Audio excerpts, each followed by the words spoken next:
Hello, everyone. Welcome to this Friday afternoon. At least where I am, it's afternoon.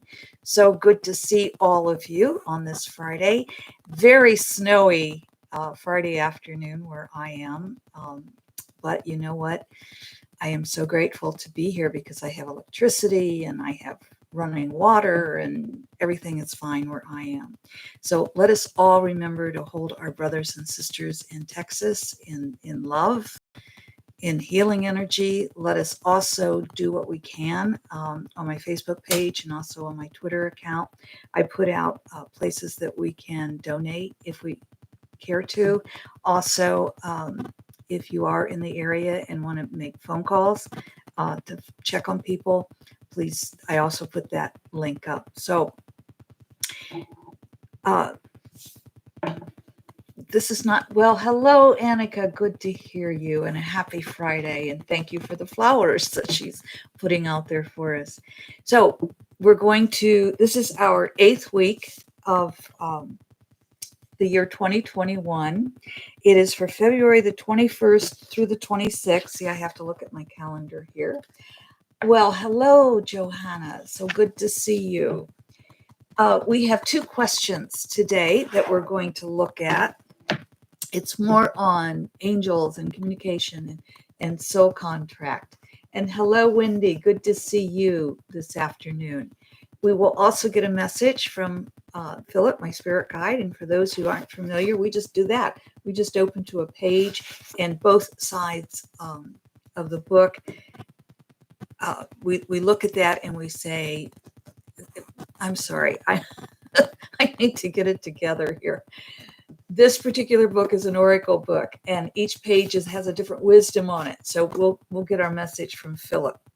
But right now, I want to get going here on our questions. Excuse me. And thank you for those of you who send in questions. If you care to send us a question, please do so. You can just post it below in the comments, or if you prefer, you can email me. My email is posted below as well. And we'll just answer, we'll put it in the queue. We've got some answers coming up here. Or we have, I think, 2 more questions, and then we'll be out of questions. So do get your questions off to us. So today, let's look at our current questions, which I'm going to put my glasses on here. Thank you. I can see better with them for both nearsighted and farsighted. I've always been nearsighted my whole life. Now I'm getting farsighted. So the advantage of getting old, right? Okay, here's our question. Can our guardian angels communicate with us like our spirit guides do? For example, can we develop a communication with them the way we can with our communicator spirit guide? And here's what Phillip says to that. Let us remind you, I have to tell you, Phillip is a teacher. He is a teacher from way back, and he can be funny, as you know. He can also be quite the taskmaster. And so don't ever be offended. Sometimes don't be offended by how he puts things. Sometimes when I'm speaking to a large group or even to an individual, and I'm doing readings for people, Phillip will tell me to say something, and I'll say, I kind of feel him up here. Sometimes right, sometimes left, but usually right side. Right now, he's like just right behind me. So it's kind of like when I see Phillip, often left side. He's moving. Anyway, enough of that. When I may be having a conversation with Phillip, I'm also having a conversation with the person in the audience or the person I'm doing a reading for. And I may simply say, Phillip, that's too harsh. I don't want to say it that way. But as I'm trying to make it less harsh, the person isn't hearing me. So I eventually use Phillip's word and the person hears me. So sometimes it does feel a little harsh to me. Like, let us remind you that your spirit guides and guardian angels have different purposes in your life. The let us remind you seems kind of strong, but it works, right? So we just have to laugh and love him because he does know what he's talking about. Okay, it goes on to say you have multiple guides, as you know, which is why we always suggest you begin learning about guides via your communicator or your main guide, who can speak in a language you understand and will help you meet and communicate with your whole team of guides, teachers, and healers. The soul, and it's spelled SOLE and SOUL, the soul and soul purpose of your guardian angels is to keep you safe. They do not have language in the form your spirit guide does. They communicate through your instinct or intuition, depending on your development. You may communicate with them simply by asking them to watch over over your loved ones, including animals, and your dwelling, for example. Before I always leave my home, I always ask the guardian angels to, and if there's a storm, I ask the same thing. Please watch over us. I ask they also watch over the animals in the forest as well as my private, my Daisy and my Lily and Sophia, and then all the other kids too. So I always ask for help from the guardian angels, and then I kind of visualize seeing their big wings, and I know they don't really have wings, but mine have wings. I see their big wings spread over the home, spread over the forest, where the deer and the little scurry rabbits and chipmunks and burrowing animals and all of the critters are safe on the land. And I also see the land safe as well. So that's how I work with my guardian angels. Phillip goes on to say, you may receive a communication from the angels in the form of a warm feeling or simply a knowing, or you may feel nothing. This, as we said, depends on your development of your intuitive self, which is simply a connection to your soul spirit self.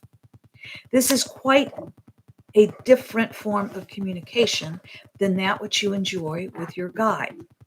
Now we have spoken of your guardian angels keeping you safe.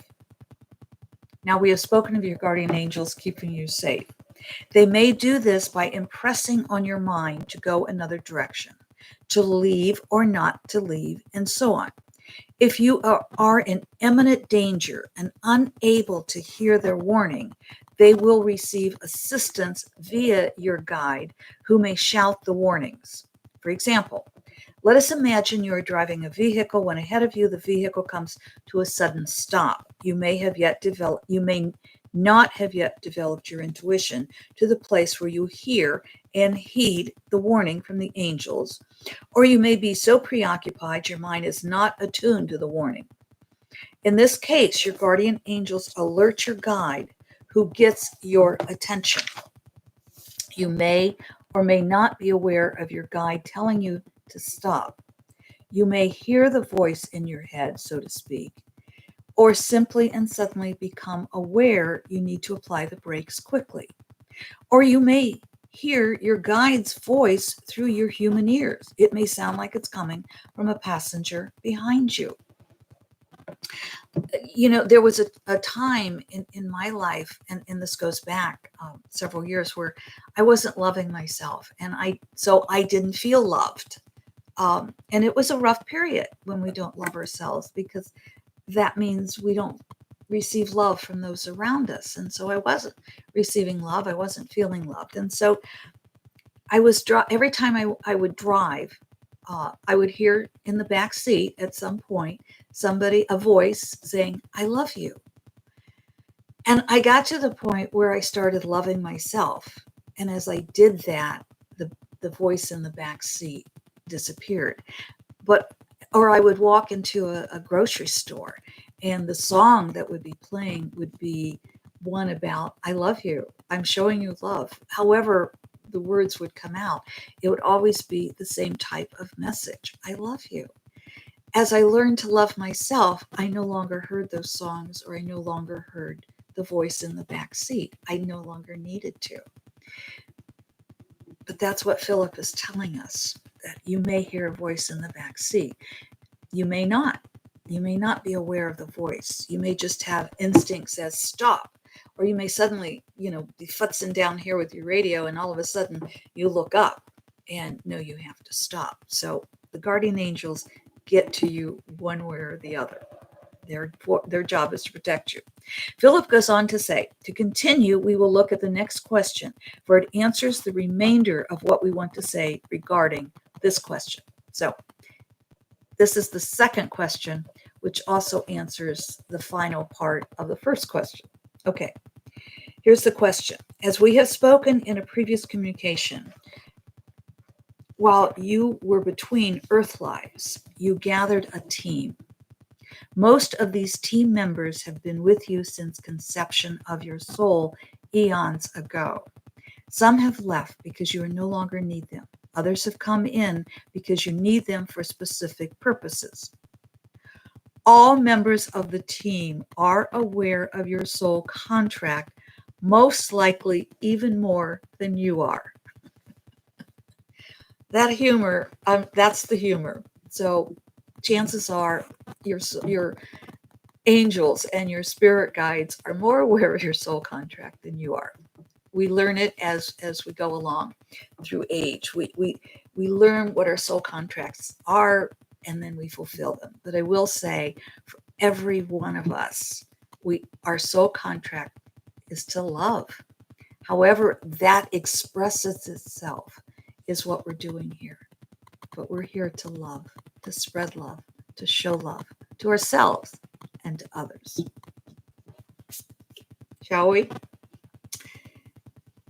We just kind of flip through and wherever, the finger, there, I was going to say it ended on the last page, but no, it didn't.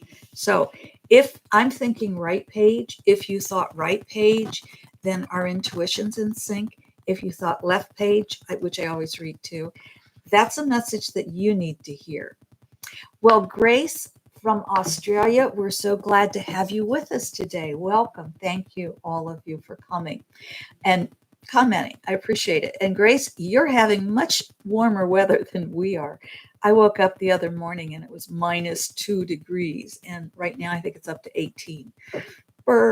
I think it's going to get colder tonight, though, from what I've seen. But that's all right. We'll get through this. But Grace, thank you for bringing the warmth to our message today. Here's what the right side says.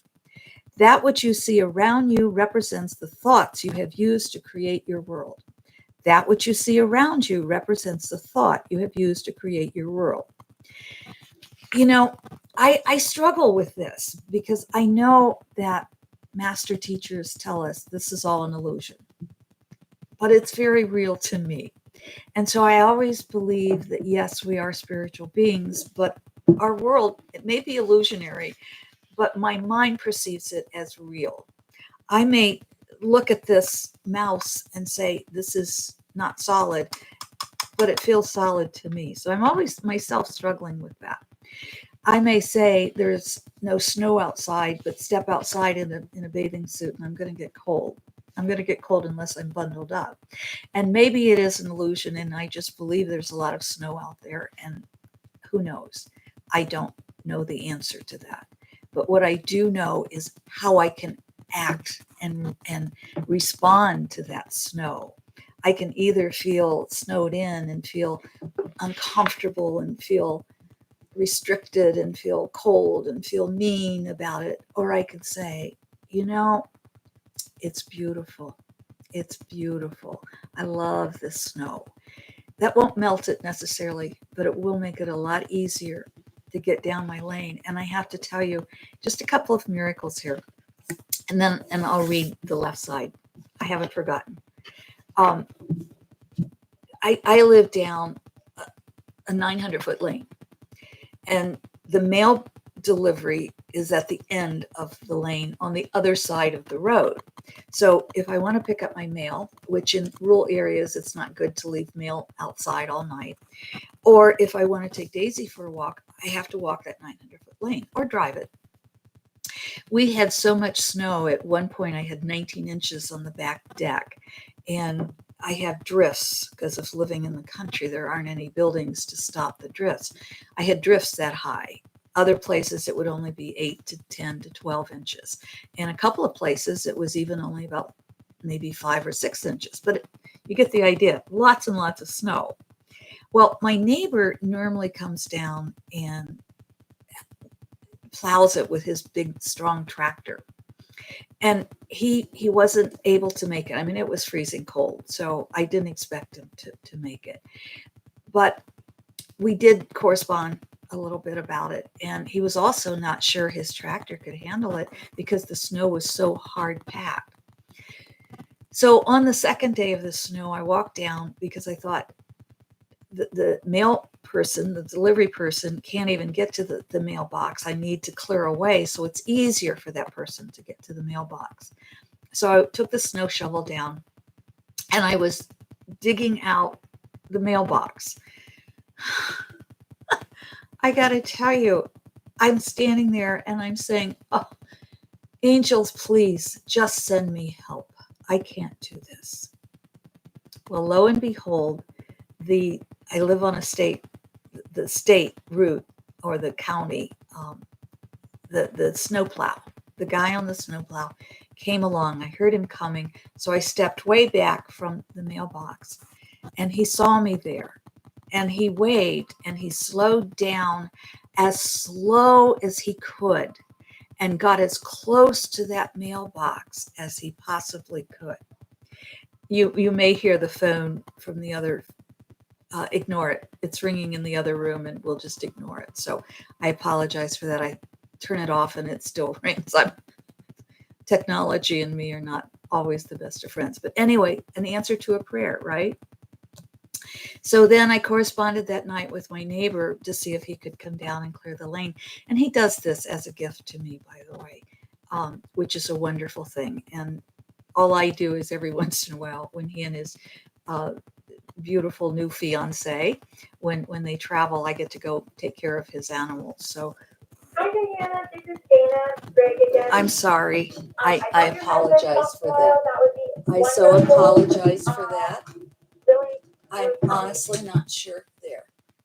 I'm not sure. I didn't think that would happen. That has never, ever happened. So ignore that. We'll go on. Anyway, so I text him and I said, don't worry about it. You know, it's going to melt next week. I'm fine. I don't need to get out. But the next morning, I started to take Daisy outside and I opened the garage door, the big doors going up, and all of a sudden I look out and there's this big tractor with my neighbor on top of it. So my friends, believe me, don't ever think prayers aren't answered, because I was so grateful for that.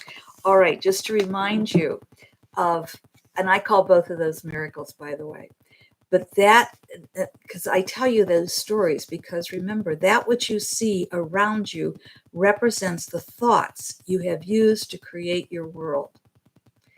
That which you see around you represents the thoughts you have used to create your world.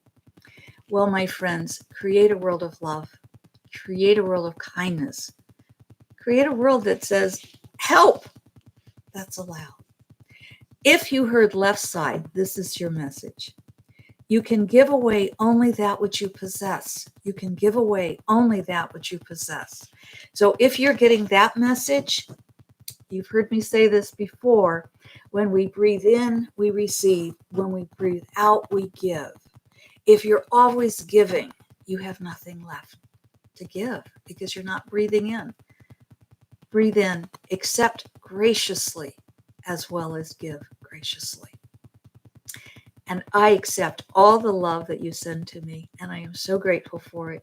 And I love seeing you come when it's live, when you can. And I love the comments for those of you who come live, those of you who can't. I love your comments in the messages below. I hope you will receive the love that I send to you and those of us here send to you. Thank you for the love you send to us, we receive. Yes, I will be making the predictions for March next week sometime. So I honestly don't know when right now. I haven't looked that closely at my schedule for next week. So until then, I love you. Take care. Be safe. And remember, love is an action verb. Do help our brothers and sisters elsewhere who need help. Starting with yourself, my friends. Start the love there.